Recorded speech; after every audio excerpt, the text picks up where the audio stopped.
नमस्कार मॅडम. नमस्कार. तर तुमचा परिचय आमच्या दर्शकांना द्या एकदा. माझं नाव मनीषा सतीश बोक्षे. मी वाघोली इथे राहते पुण्यामध्ये.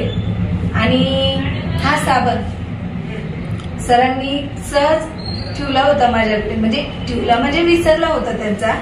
आणि हे पेस्ट त्यांनी त्यांच्यासाठी वापरायला आणलं होतं, पण माझ्याकडे विसरून राहिल्यामुळे मला असं वाटलं की त्यांचं हे सामान विसरलं. मी त्यांना कॉल केला आणि त्यांना म्हणले की तुमचं सामान राहिले, पेस्ट आणि साबण. तर ते म्हणले ताई तुम्ही यूज करू शकता, कुणी पण यूज करू शकते, मुलं पण करू शकतात. मग मला थोडी शंका आली, साबण कसा वापरणार की माझा चेहरा खराब होईल किंवा काही विजा होईल. मग त्यांनी सांगितलं ताई काहीही होणार नाही, तुम्ही बिनधास्त वापरा. मग मी हा साबण 2-4 दिवस घरामध्ये ठेवला. मी वेगळा साबण वापरत होते. मग 2-4 दिवसाच्या नंतर आमची मुलगी म्हणाली की मम्मी हा साबण मामाने ठेवले, एक वेळा ट्राय करू का. तर मी म्हणले नको, दुसऱ्याचा साबण वापरणं चुकीचं आहे. कारण की आमच्या घरामध्ये आम्ही 4 लोक आहे, आम्ही दोघं आणि आमचे 2 मुलगा आणि मुलगी. तर कशी वापरणार साबण, कुणाची शंका तर येणारच ना. तर मला असं वाटलं की आपणच वेगवेगळे साबण वापरतो घरामध्ये, 4 लोक असून 4 साबण वापरतो, तर ही कशाला.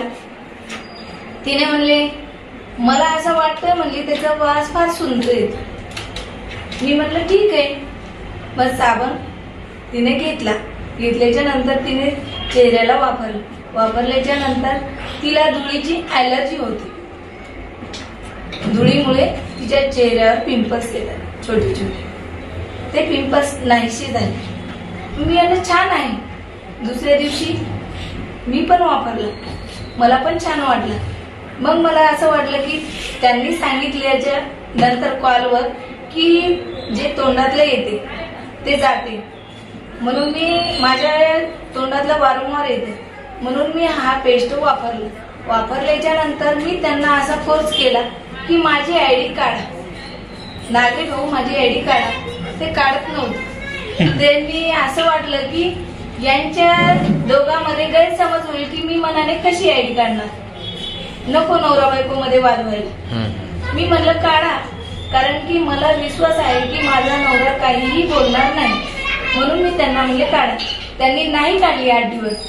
त्याच्यानंतर मी फोन केला यांना, ते स्कूलला गेले कामाला. मी म्हणले एक वेळा सांगायला काय फरक पडतो, बरं नका सांगू, मला तो साबण आणि पेस्ट मला पाहिजे, मला हवाय, कुठून बी आणून द्या. मी 2-4 दुकान विचारले, नव्हता मिळत. मग परत त्यांना म्हणलं मला पेस्ट आणि साबण द्या. तर मग आमच्या घरच्याला वाटलं की आता मजबुरीनं सांगावंच लागते, म्हणून ते त्यांना काय बोलले ते मला माहिती. बरं, किती मागवले प्रोडक्ट. मग मी मागवली त्यांना, मला एक डझन द्या म्हणलं. अच्छा. पेस्ट. अच्छा. आणि साबण 2 डझन मागितले. अच्छा, बोलवले. हा बोलवले. आणि तुम्ही पण वापरले. मी पण वापरले आणि मी दुसऱ्यांना हक्काने सांगितले की वापरा. अच्छा. खूप छान आहे. आणि त्याच्यानंतर मग रिझल्ट पण खूप छान येते, तुम्ही वापरल्याच्या नंतर तुम्हाला कळेल. अच्छा. बर, अजून मग त्याच्यानंतर मग कोणतं प्रोडक्ट बोलवलं. नवचेतन कल्पम मागितलं. अच्छा. नवचेतन कल्पम घेतल्याच्या नंतर पहिल्यानं मी दुधासोबत न घेता पाण्यासोबत घेतला आणि 5 ग्राम खाऊन त्याच्यावरती पाणी पिलं.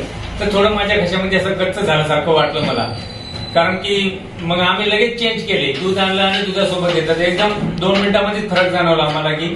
आणि लगातार आम्ही 8 दिवस घेतल्याच्या नंतर जे माझे पाय वगैरे दुखत होते, अच्छा, ते दुखायला वगैरे बंद झाले. मला जो चलताना दम वगैरे लागत होता तो सुद्धा माझा कमी झालाय. अच्छा, म्हणजे तुम्हाला एनर्जेटिक वाटायला लागलं. हा, एनर्जी वाटायला. अच्छा. तर या सगळ्या मला ऍसिडिटीचा वगैरे त्रास होत होता, माझ्या छातीमध्ये जळजळ करत होतं, ते सुद्धा त्याच्यामुळे कमी झालं. अच्छा. तर या धन्वंतरीच्या प्रोडक्ट पासून तुम्ही समाधानी आहात. हा, समाधानी आहे. तर धन्यवाद. जय धन्वंतरी. जय धन्वंतरी. जय जय धन्वंतरी. जय जय धन्वंतरी.